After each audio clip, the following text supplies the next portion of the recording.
What's up, YouTubers? This is my new used 2007 Mustang GT Premium convertible.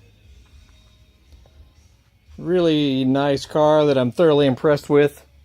I got it just a week or so ago, and I didn't see any record of it having a recent tune-up. It had other basic services done, but I didn't see anything relating to a tune-up. So I went ahead and dove into it. Learned the hard way that these stupid two-piece spark plugs are definitely fragile when you remove them. Read all over the internet about it. So if you're going to do a spark plug change on your Mustang that has these ridiculous two-piece spark plugs, be very careful and follow all the precautions you read about on the internet. I did all of those precautions and still broke one of them. It broke right here, where the two-piece, this is the second piece of it. The dumbest thing I've ever seen. Anyway, luckily I was able to remove the remainder of it using a wood chisel. Some things I got to help me remove the broken spark plug. One, I got a small wood chisel. It's like a 1/4 inch, I believe. It's pretty small down here, but a very, of course, chisely end. Excuse me if I'm not focusing here. But it gives you something you can, wrap on with your large hammer.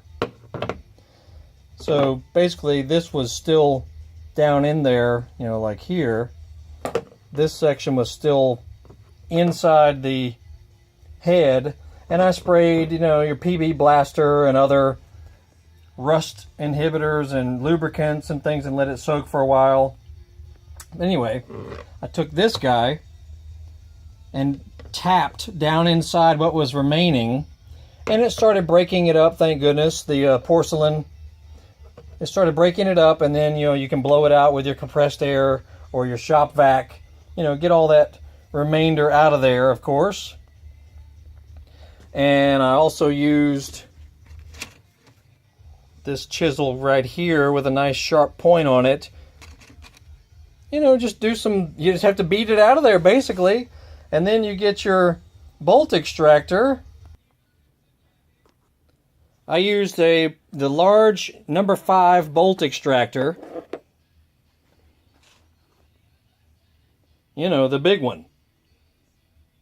Because the cavity that is remaining in here, that cavity in there, this bolt extractor fits in there perfectly. And of course, this is a lefty-tighty because it's made for extracting busted bolts or stripped out bolts, screws, things like that. The number 5 works beautifully, believe it or not. So you'll screw it in left-handed, of course. And you got to take your time. You can't go cranking on it too hard or you might break this thing off too. So I used the number 5 bolt extractor and a pretty large freaking breaker bar. The biggest one I've got, actually. You have to come up with a way to attach the breaker bar to the extractor, and you can do that with various sockets. A socket that will fit that, and then you might have to, create something that'll fit it to your breaker bar. It can be done. The main thing is you need leverage. So this big freaking breaker bar, along with the number 5 bolt extractor, was able to get the remainder of the spark plug out of the hole. I was like breathing a giant sigh of relief. And then I cleaned out each hole. It had some buildup in it, some carbon buildup, some tar buildup in there. This car did almost have 70,000 miles on it. So with that, I use my barbecue grill brush. Check this out. Now, I know many of you will have mixed feelings about this procedure, but when you've got a pretty crusty spark plug cavity, other than removing the head, which, this is just a basic tune-up, I ain't trying to tear the whole motor apart just to do some cleaning inside there. So, you need something that's got some teeth to it, so to speak. This is a modified barbecue grill brush. You can get it at most any store. It's usually in a triangular shape.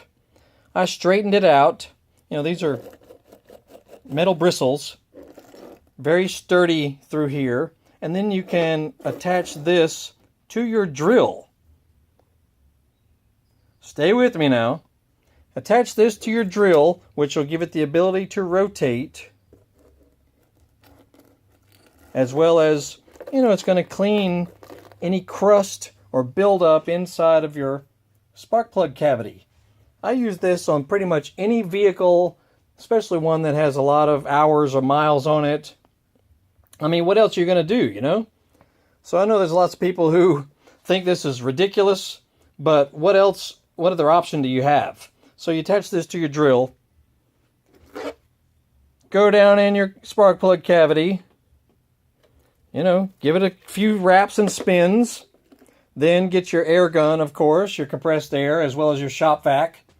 Blow all that out, clean it out thoroughly. Yeah, there might be a little bit of speck debris remaining, but it's only going to fall down onto the top of the piston that you can still blow out with your compressed air. You can get it out of there. If it's just carbon buildup, a little bit of tar, whatever, that will be cooked off when you crank the engine.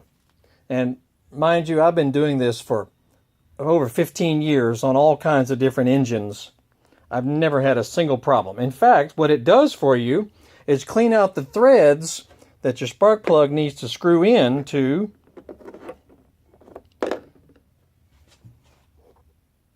which means you're able to properly torque the new spark plug. You know, apply you some anti-seize to your threads as well. You can properly torque the new spark plug. You know, get the solid spark plug. Champion makes one that is a one-piece design instead of this ridiculous two-piece. Apply you some anti-seize, you know, to the threads here, to this sleeve here.